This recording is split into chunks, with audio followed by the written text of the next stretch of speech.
আজকে পারিবারিক ভাঙন বলেন, ব্যক্তি পর্যায়ের আত্মিক ধ্বংসই বলেন, সমাজের বিপর্যয় বলেন, যাই বলেন, পিছনে একটা বড় কারণ আছে।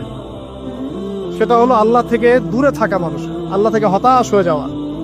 আর এই কাজটা শয়তান করিয়েছে মানুষকে আল্লাহ থেকে দূরে সরানোর জন্য।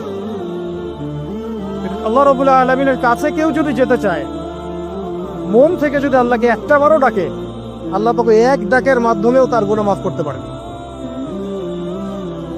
দুজন ব্যক্তির ঘটনা পড়লাম। একজন ব্যক্তি প্রচন্ড রকম আবেদ, প্রচুর ইবাদত করে। আপনারা জানেন ইবলিসও কিন্তু আবেদ ছিল, ইবলিস কিন্তু প্রচুর ইবাদত করেছে। এখন ওই ব্যক্তির একজন বন্ধু ছিল, এটা বনু ইসরাইলের ঘটনা। তো সেই বন্ধু পাপী ছিল, বিভিন্ন কবিরা গুনাহ করত। আর এই আবেদ ব্যক্তি বারবার তাকে নসিহত করত, গুনাহ ছেড়ে দাও, তুমি পাপ করছো, গুনাহ ছেড়ে দাও। তখন সেই ব্যক্তি যে পাপ করছে সে বলতো যে আল্লাহ কি তোমাকে আমার রক্ষক বানিয়েছেন? আল্লাহ কি তোমাকে আমার উপর দারোগা বানিয়েছেন? আমাকে আল্লাহর হাতে ছেড়ে দাও, আমাকে নসিহত করতে শোনা। একদিন এই আবেদ ব্যক্তি তার বন্ধুকে একটা জঘন্য পাপ করতে দেখলো, এমন একটা পাপ যেটা দেখে তার মনে ধারণা আসলো এটা চরম জঘন্য একটা কাজ। তখন সে মুখ ফসকে বলে ফেললো যে আল্লাহ তোকে আর মাফ করবে না, আল্লাহ তোকে জান্নাত দিবে না। আল্লাহ রাব্বুল আলামিন মালাকুল মউতকে এই দুজনের কাছে পাঠালেন, দুজনের রূহকে কবজ করা হলো। এবার আল্লাহ পাক তার সামনে তাদেরকে উপস্থাপন করে বললেন যে তোমাকে আমার রহমত সম্পর্কে কে গ্যারান্টি দিয়েছে যে আমি কাউকে রহমত করব কি করব না? যাও, আমি তোমাকে জাহান্নামে পাঠালাম, ওই ব্যক্তি যে আমার রহমত প্রত্যাশা করেছে আমি তাকে জান্নাত দিয়ে দিলাম। দেখুন, এই হাদিসটা শুনলে মনে হয় বাহ্যিক হয়তো বা মুখের একটা কথার কারণেই সে জাহান্নামে চলে গেল। আসলে বিষয়টা এমন নয়। বিষয়টা আমি আপনাকে বুঝাচ্ছি। বিষয়টা হচ্ছে ইবলিসের মতো। ইবলিস কিন্তু শুধু মন থেকেই বলেনি যে খলাকতানি মিন নার ওয়া খলাকতাহু মিন তিন, আমি কেন তাকে সিজদা করব আদমকে? আদম তো মাটির তৈরি আর আমি তো আগুনের তৈরি। এটা ইবলিসের শুধু মৌখিক স্টেটমেন্ট ছিল না, কারণ কি ছিল? আবা ওয়াস্তাকবারা, সে উদ্ধত হয়েছিল, অহংকার প্রদর্শন করেছিল। ভিতর থেকে ইন্টারনালি সে অহংকারী ছিল, সে আন্ডারএস্টিমেট করে কথাটা বলেছে, শুধু মৌখিকভাবে বলে নাই। কিন্তু ঠিক এই ব্যক্তির ঘটনা এমনই, সে মন থেকে অহংকারী হয়ে উঠেছিল, যদিও বা সে আবেদ ছিল। এখানে আমরা যারা প্র্যাকটিসিং মুসলিম হওয়ার চেষ্টা করছি, আমাদের জন্য এখানে নিদর্শন আছে। অচক্ষ নামাজ পড়েই ভেবে বসবেন না যে অনেক কিছু করে ফেলছি, এক চিল্লা দিয়ে মনে করে ফেলবেন না যে দিনের জন্য অনেক কিছু করে ফেলছি। একটা হজ করেছেন, ওমরা করেছেন, সিয়াম রেখেছেন, দিনের জন্য দান সদকা করেছেন, একটা মাদ্রাসা মসজিদ করেছেন, ভেবে বসবেন না আপনি সব অনেক কিছু করে ফেলেছেন এবং অন্যরা সব ককরোচ তেলাপোকা, ওরা জাহান্নামে যাবে, এমনটা মনে করবেন। জানি না আমরা যে কার আমলের কতটুকু আল্লাহর কাছে কবুল হচ্ছে। তো এখানে এই ব্যক্তির সমস্যা ছিল এই, সে নিজের আমলটাকে অনেক ভারী মনে করছিল এবং সে স্টেটমেন্ট দিয়ে ফেললো যে তোকে আল্লাহ পাক মাফ করবে না। এই একটা কথা মন থেকে বলার কারণে তার ইহকাল পরকাল দুটা বরবাদ হয়ে গেল, সে জাহান্নামে চলে গেল। ঠিক আরেক ব্যক্তির ঘটনা আছে এমন, এগুলো সবগুলো রেফারেন্স আছে। এক ব্যক্তি প্রচুর ইবাদত করত, আল্লাহ পাক তার ইবাদত করার জন্য পাহাড়ের চূড়ায় একটা সুন্দর ব্যবস্থা করে দিয়েছিলেন। সেখানে ডালিম গাছ হতো, ঝর্ণা আসতো, খাবারের কোনো অভাব নাই। হাদিস এসেছে 500 বছর সে ইবাদত করেছে। কত বছর? কিয়ামতের মাঠে এই ব্যক্তির অবস্থা এমন হবে, তাকে জান্নাতে প্রবেশ করানোর জন্য নিয়ে যেতে বলা হবে যাও আমার রহমতে জান্নাতে চলে যাও। আল্লাহ পাক তাকে কথাটা বলবেন, কিন্তু এই ব্যক্তি বলবে আমার আমলের কারণে আল্লাহ পাক বলবেন আমার রহমতে জান্নাতে চলে যাও। ব্যক্তি বলবে আমার আমলের কারণে। আল্লাহ রাব্বুল আলামিন তখন তাকে দেওয়া সমস্ত নেয়ামত গুলোকে এক পাল্লায় করবেন আর তার সমস্ত আমলকে আরেক পাল্লায় করবেন। তারপর দেখা যাবে আল্লাহর সমস্ত নেয়ামত তার একটা চোখের সমান হয় নাই। কথা কি বুঝতে পারছেন? একটা চোখের যে নেয়ামত আল্লাহ পাকের, সমস্ত আমল ও 500 বছরের ইবাদত এতটুকু হয়নি। তারপর তাকে বলা হবে ওকে জাহান্নামে নিয়ে যাও। এবার জাহান্নামে যাওয়ার সময় সে বলবে, আল্লাহ তোমার রহমতে আমাকে মাফ করে দাও। তখন আল্লাহ পাক তাকে আবার ডেকে নিয়ে আসবে, বলবেন যে তোমাকে যে আমি ইবাদত করার জায়গা করে দিয়েছিলাম, এটাকে তুমি নিজে করেছো না আমি করেছি? সে বলবে, আপনি করেছেন। তোমাকে যে আমি সৃষ্টি করেছিলাম, তখন কি তুমি কোন আমল করেছিলে? বলবে না। তাহলে তোমাকে যে সৃষ্টি করেছি আমি, এটা কি তোমার আমলের কারণে? না। তোমাকে সারা দুনিয়াতে এত নিয়ামত দিয়েছি, এটা কি তোমার আমলের কারণে? সে বলবে না। তখন তাকে জান্নাতে প্রবেশ করানো হবে। কিয়ামতের মাঠে এমন অনেক ঘটনা ঘটবে যেটা আমাদের চিন্তার বাইরে। আরেকজন ব্যক্তিকে ডেকে আনা হবে, যে ব্যক্তি একটা দুটা নয় বরং 100টা খুন করেছে। সে 99 জন মানুষকে হত্যা করার পর ফতোয়া খুঁজে বেড়াচ্ছিল যে আমার তওবা কবুল হবে কিনা। একজন আবেদের কাছে গিয়েছে। আবেদ আর আলেম কিন্তু এক জিনিস না। আবেদ মানে যে প্রচুর ইবাদত করে, তার জ্ঞান কম, সে শুধু জানে কিভাবে ইবাদত করতে হয়। আলেম হচ্ছে সে যে শরীয়তের গভীর জ্ঞান জানে, আবার ইবাদতও করে। আবার যারা জ্ঞান আছে আমল নাই, সেও কিন্তু প্রকৃত আলেম না। প্রচুর জ্ঞান আছে কিন্তু জ্ঞান অনুযায়ী আমল করে না, সেও কিন্তু প্রকৃত আলেম নন। এবার আসেন, এই আবেদের কাছে গিয়ে সে বলছে, আমার কি ক্ষমা হবে? আমি 99টা খুন করেছি। সে বলল, তোমার আবার ক্ষমা? তোমার ক্ষমা নাই। তখন এই ব্যক্তি এই আবেদকে হত্যা করে 100টা খুন পূর্ণ করলো, ওকেও সে মেরে ফেলছে। আমার ক্ষমাই হবে না, তো তোর বেঁচে থাকে কি দরকার, তুইও মর। কি বুঝতে পারলেন? বর্তমান বিশ্বের উগ্র মাথার পলিটিশিয়ানদের মতো অবস্থা। আমার দেশের সমস্যা, তোর দেশ পারমাণবিক বোম্বের উড়াই দিব, মানে এরকম একটা অবস্থা। তো আল্লাহ রাব্বুল আলামিন এই ব্যক্তির মধ্যে একটা চেতনা তৈরি করলেন যে আমাকে তওবা করতে হবে। সে তখন সার্চ করতে লাগলো আরো কোনো আলেম আছে কিনা। এরপর অনেক দূরে একজন আলেমের সন্ধান পাওয়া গেল। সে সেখানে গেল, তাকে গিয়ে বলল, আমার কি ক্ষমা হবে? সে আলেম তাকে বলল, হ্যাঁ তোমারও ক্ষমা হতে পারে, যাও তুমি ইস্তেগফার করো এবং এই এলাকা থেকে অন্য এলাকায় চলে যাও। আমি যে এলাকায় তুমি অনেকদিন ছিলে, যেখানে তুমি অনেক পাপ কাজ করেছো, এখানে থাকার দরকার নাই। তওবা করে তুমি অন্য কোথাও চলে যাও, নতুন একটা জীবন শুরু করো। এখানে থাকলে হবে কি, তোমার স্মৃতিগুলো তোমাকে তাড়িয়ে বেড়াবে এবং মানুষ তোমাকে খারাপ নজরে দেখতেই থাকবে, তুমি তখন কষ্ট পাবে। এই জন্য তুমি চলে যাও। তো চলে যেতে যেতে সে রাস্তায় ইন্তেকাল করে। এবার তার রূহ নিবে কে? এই জন্য দুদল ফেরেশতা আসছেন, জান্নাতি এবং জাহান্নামী। তাদের মধ্যে বাক বিতর্কটা হচ্ছে কে রূহ নিয়ে যাবে। জাহান্নামের ফেরেশতারা বলছেন সে এতগুলো খুন করেছে, তার রূহটা আমরা নিব। আর জান্নাতি ফেরেশতারা বলছেন না, সে তওবা করতে এসেছিল, অতএব সে আল্লাহর অভিমুখী হয়েছে, তার রূহটা আমরা নিব। আল্লাহ পাক এখানে একটা কৌশল করলেন। আল্লাহ পাক ফেরেশতাদেরকে বললেন, তোমরা রাস্তাটাকে পরিমাপ করে দেখো, যেদিকে যাচ্ছিল তার পরিমাপ বেশি নাকি যেখান থেকে এসেছে ওর পরিমাণ বেশি। আল্লাহ পাক জমিনকে আদেশ করলেন, হে জমিন তুমি প্রশস্ত হয়ে যাও। এবার পরিমাপ করে দেখা গেল সে তওবার দিকে আসছিল, এর পরিমাণটা বেশি। এই একটা কাজের ওসিলা আল্লাহ পাক তাকে মাফ করে দেবেন। মনে রাখবেন, এটা মৌখিক বিষয় ছিল না, সে মন থেকে ভিতর থেকে কিন্তু সে আল্লাহর প্রতি অনুগত হয়েছিল। এই মনের বিষয়টা আল্লাহ ছাড়া কেউ জানে না। আপনি দেখতে পারেন সমাজে অনেকে দাড়ি টুপি পাগড়ি জুব্বা সব লাগিয়ে ঘুরছে, বিশ্বাস করেন তাদের মনটা এমনও হতে পারে যে জানোয়ারের চেয়েও কুৎসিত, এমনও হতে পারে। আবার আপনি দেখবেন সমাজে এমন অনেক মানুষ ঘুরছে যারা হয়তো অনেক পাপে লিপ্ত মনে হচ্ছে, কিন্তু মনের মধ্যে সততা আছে। আর যার মনের মধ্যে সততা আছে, আল্লাহ পাক কোনো না কোনো দিন ইনশাআল্লাহ তাকে হেদায়েত দিবে। এটা আমরা আমাদের অভিজ্ঞতা থেকেও দেখেছি। এমন অনেক মানুষকে আমরা দেখেছি যে ড্রাগ অ্যাডিক্টেড ছিল, মিউজিক করেছে, হারাম সম্পর্কের মধ্যে ছিল, নামাজ ঠিক মতো পড়ে নাই, কিন্তু যখনই আল্লাহর কথা আলোচনা হতো দেখতাম সে খুবই শান্তভাবে মন থেকে কথা শুনছে। এই কথা শুনতে শুনতে শুনতে একদিন মাশাআল্লাহ এখন দেখবেন যে চিল্লা দিয়ে বেড়াচ্ছে বিভিন্ন মসজিদে। আল্লাহ হেদায়েত দিয়েছে, সব ছেড়ে দিয়েছে। এরকম মানুষের অভাব নাই কিন্তু সমাজে। তো এখানে আল্লাহ পাকের রহমত বা দয়ার একটা উজ্জ্বল দৃষ্টান্ত দেখতে পারবেন। ঠিক এরকম আরো একটা ঘটনা আছে বনু ইসরাইলের।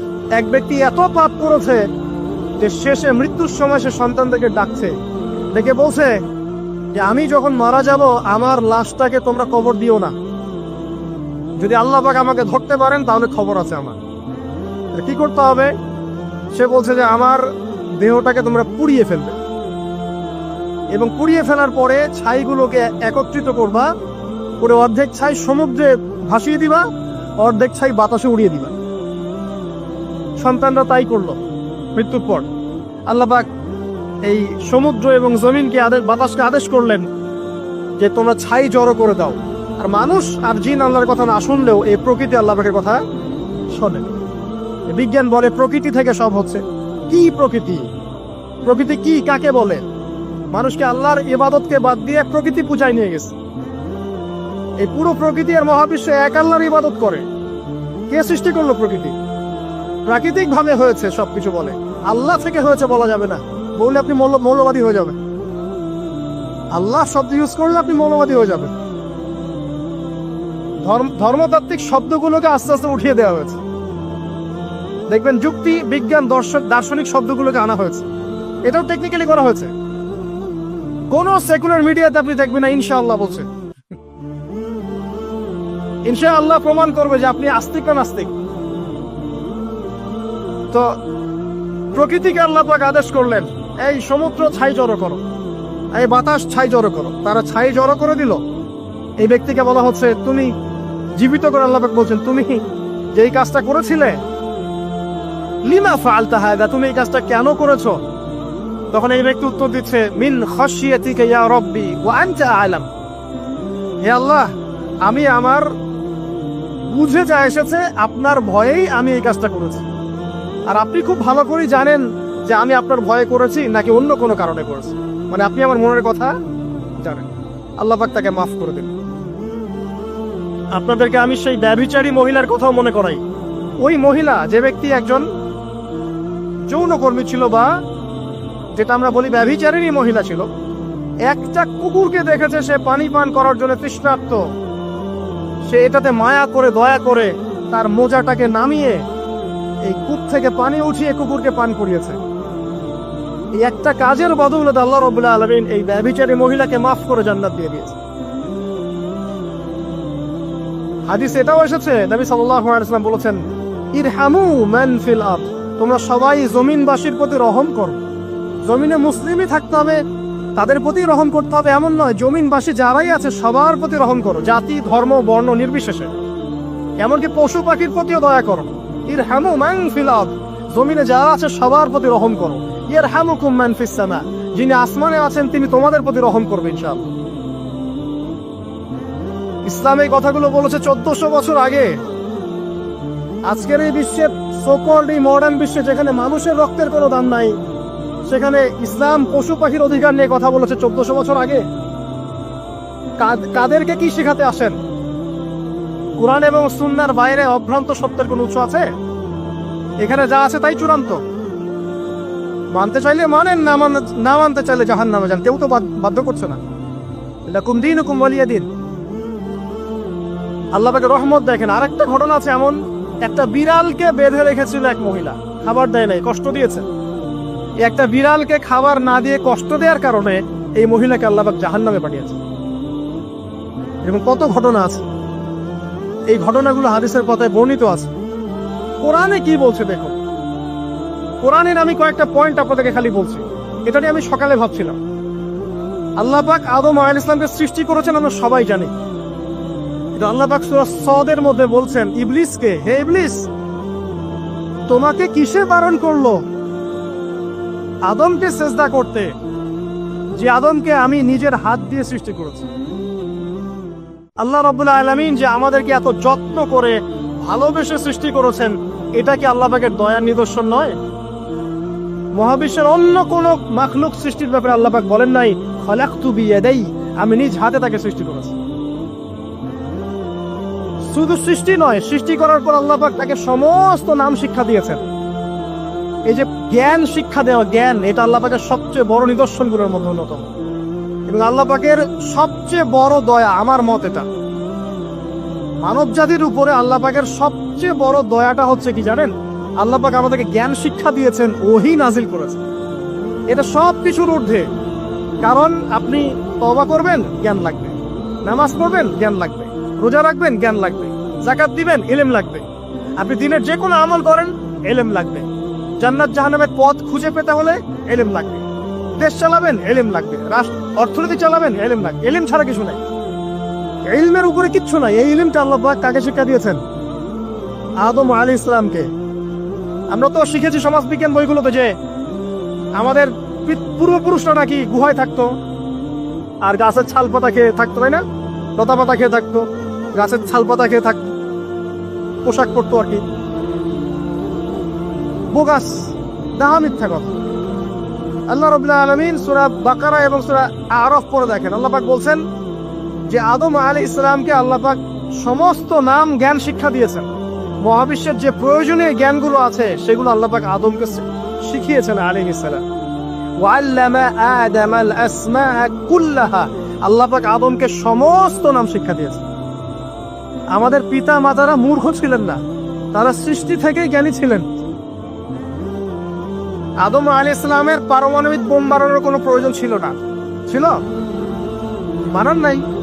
আপনার মধ্যে এই জ্ঞানটা আসছে কিভাবে? বাই ডিএনএ আপনি জ্ঞান পাচ্ছেন, কারণ আমরা আদম সন্তান। অনেক জ্ঞান আমাদের ভিতরেই আছে, এগুলো চর্চার মধ্য দিয়ে, গবেষণার মধ্য দিয়ে প্রস্ফুটিত হয় মাত্র।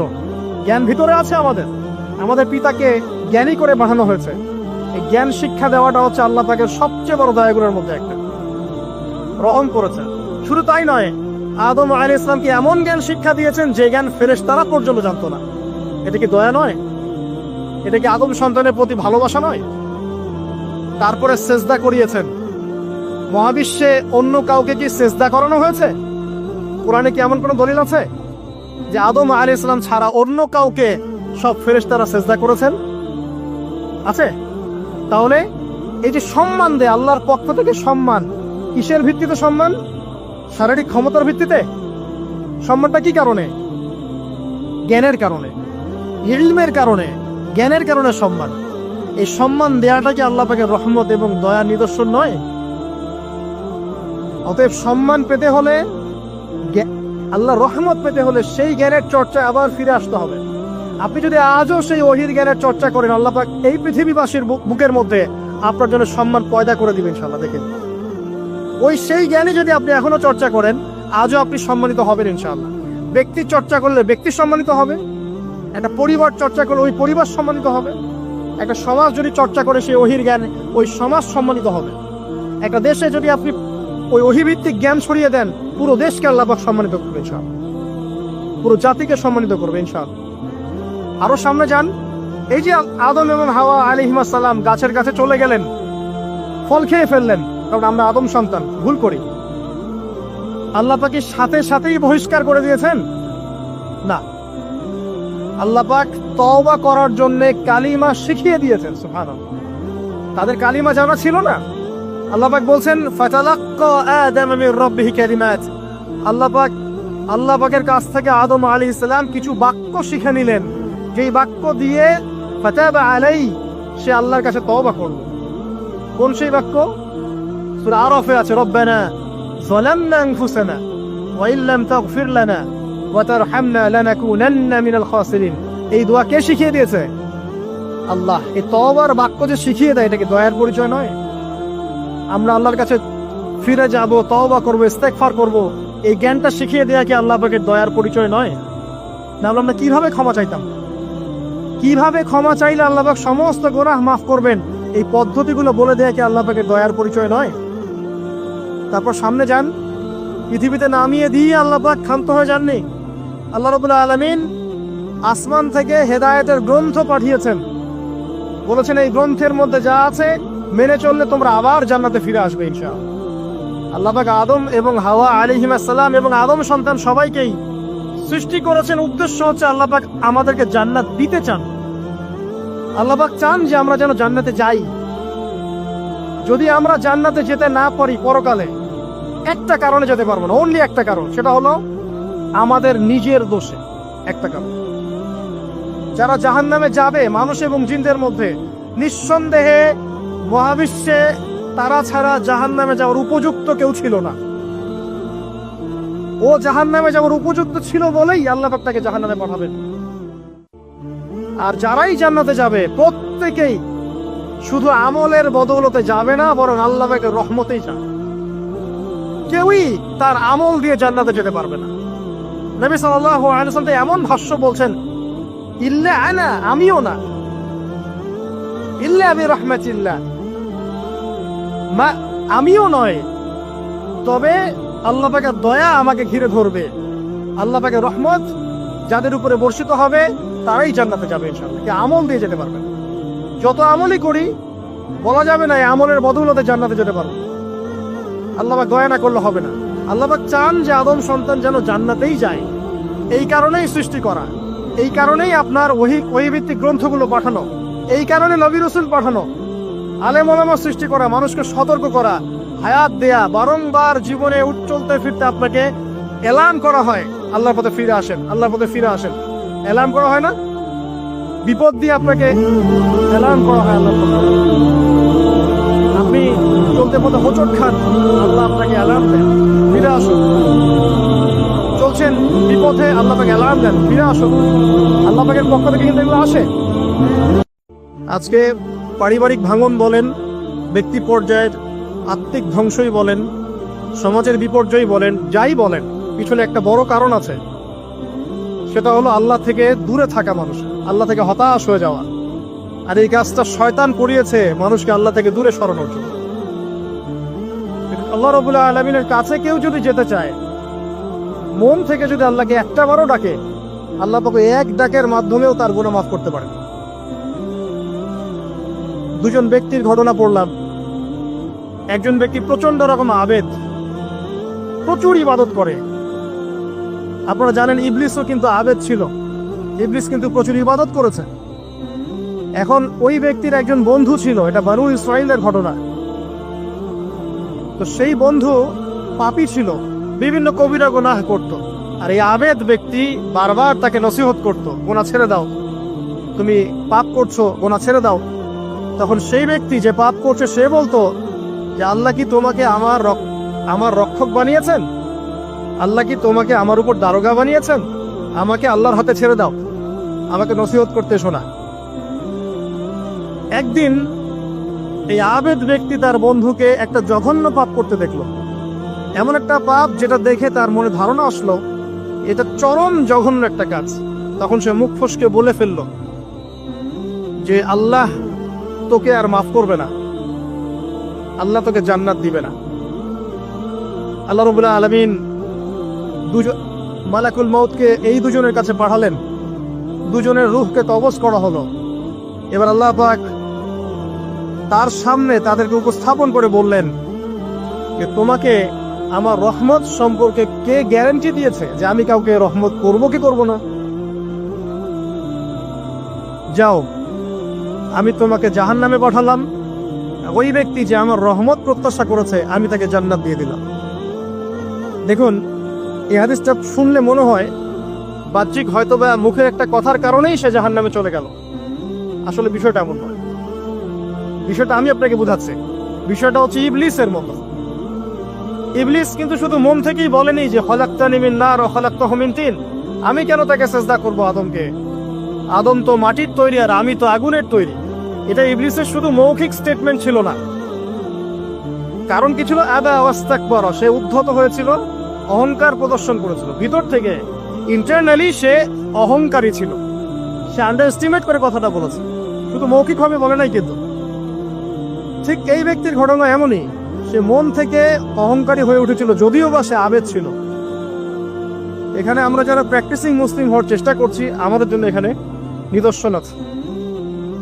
অচক্ষ নামাজ পড়েই ভেবে বসবেন না যে অনেক কিছু করে ফেলছি, এক চিল্লা দিয়ে মনে করে ফেলবেন না যে দিনের জন্য অনেক কিছু করে ফেলছি।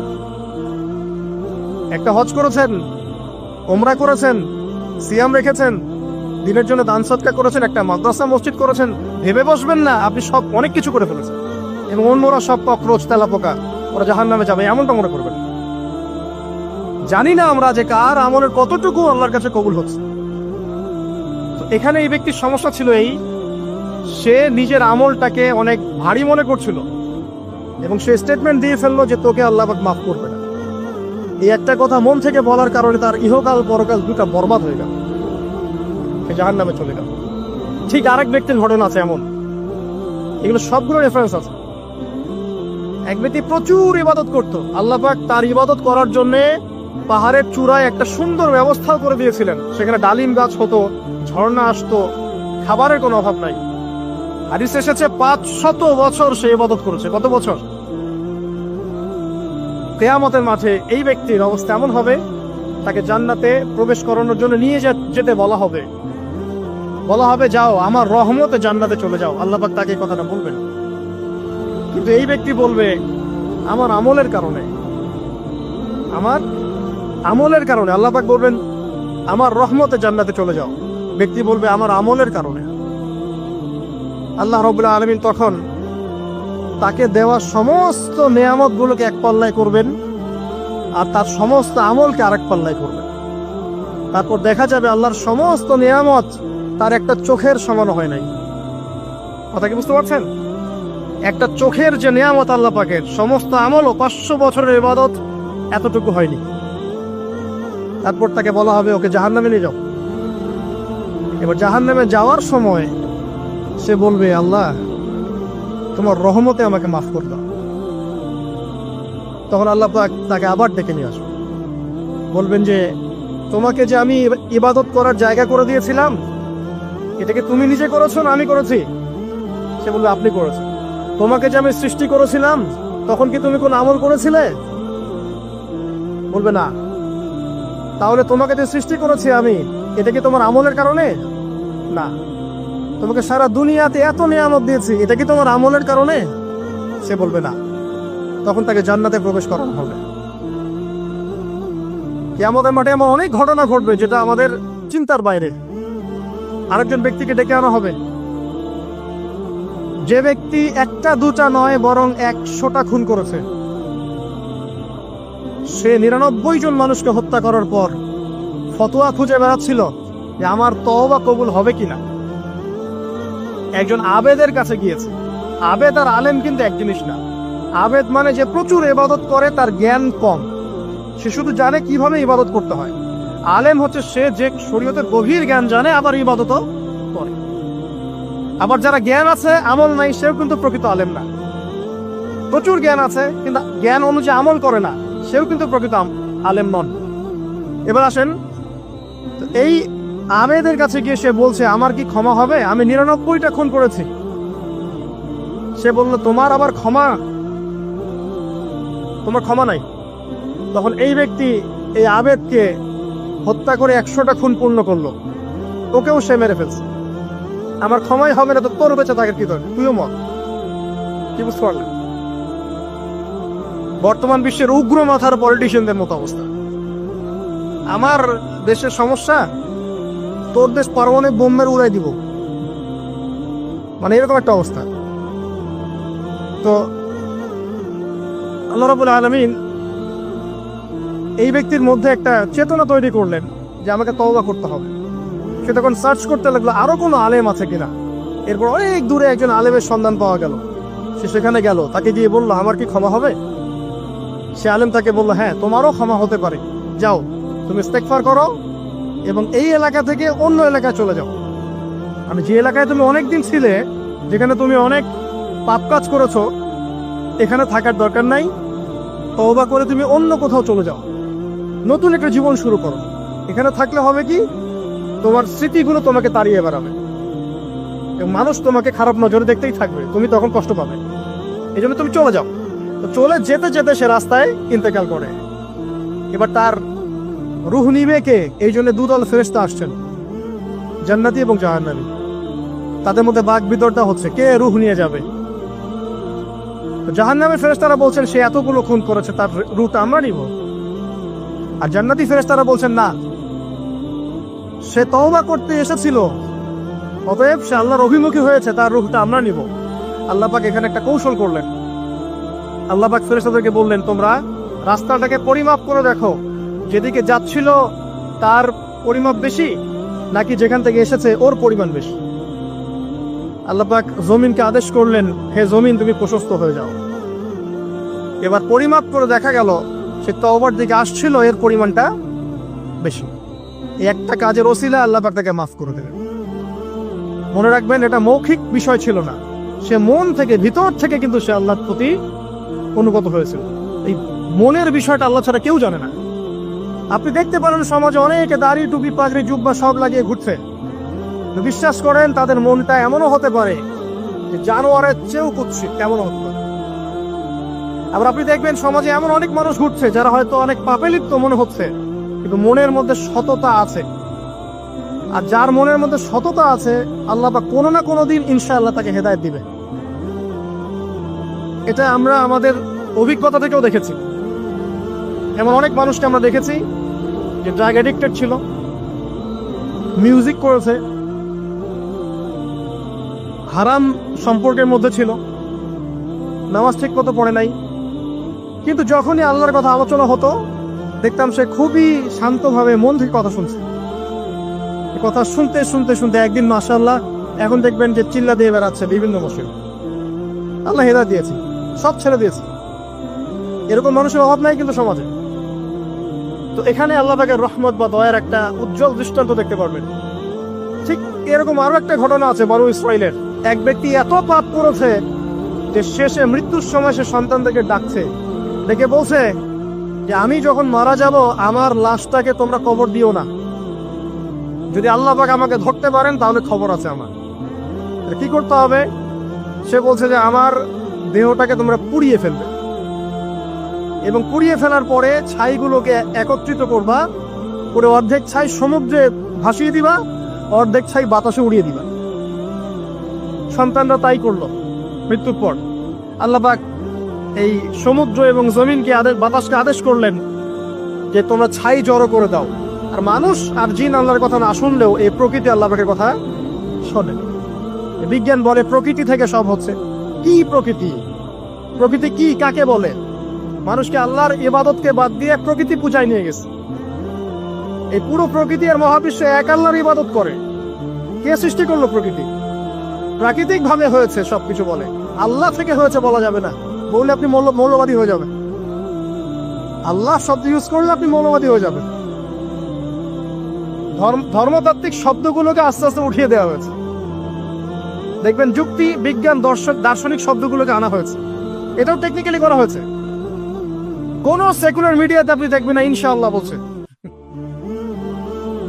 ইনশাআল্লাহ প্রমাণ করবে যে আপনি আস্তিক না নাস্তিক। তো প্রকৃতিকে আল্লাহ পাক আদেশ করলেন, এই সমুদ্র ছাই জড়ো করো, এই বাতাস ছাই জড়ো করো। তারা ছাই জড়ো করে দিল। এই ব্যক্তিকে বলা হচ্ছে তুমি জীবিত করে আল্লাহ পাক বলছেন তুমি যেই কাজটা করেছিলে, লিমা ফাআলতা হাযা, তুমি এই কাজটা কেন করেছো? তখন এই ব্যক্তি উত্তর দিচ্ছে, মিন খাশিয়াতিকা ইয়া রাব্বি ওয়া আনতা আ'লাম। হে আল্লাহ, আমি আমার বুঝে যা এসেছে আপনার ভয়েই আমি এই কাজটা করেছি, আর আপনি খুব ভালো করেই জানেন যে আমি আপনার ভয়ে করেছি নাকি অন্য কোনো কারণে করেছি। মানে আপনি আমার মনের কথা জানেন। আল্লাহ পাক তাকে মাফ করে দিন। আপনাদেরকে আমি সেই ব্যভিচারী মহিলার কথাও মনে করাই। ওই মহিলা, যে ব্যক্তি একজন যৌনকর্মী ছিল, বা যেটা আমরা বলি ব্যভিচারিণী মহিলা ছিল, একটা কুকুরকে দেখেছে সে পানি পান করার জন্য তৃষ্ণার্ত, সে এটাতে মায়া করে দয়া করে তার মোজাটাকে নামিয়ে এই কূপ থেকে পানি উঠিয়ে কুকুরকে পান করিয়েছে। এই একটা কাজের বদৌলতে আল্লাহ রাব্বুল আলামিন এই ব্যভিচারী মহিলাকে মাফ করে জান্নাত দিয়ে দিয়েছে। হাদিস এটাও এসেছে, নবী সাল্লাল্লাহু আলাইহি ওয়াসাল্লাম বলেছেন, ইরহামু মান ফিল আরদ, তোমরা সবাই জমিনবাসীর প্রতি রহম করো। জমিনে মুসলিমই থাকতে হবে, তাদের প্রতি রহম করতে হবে এমন নয়, জমিনবাসী যারাই আছে সবার প্রতি রহম করো, জাতি, ধর্ম, বর্ণ নির্বিশেষে। এমনকি পশু পাখির প্রতিও দয়া করো।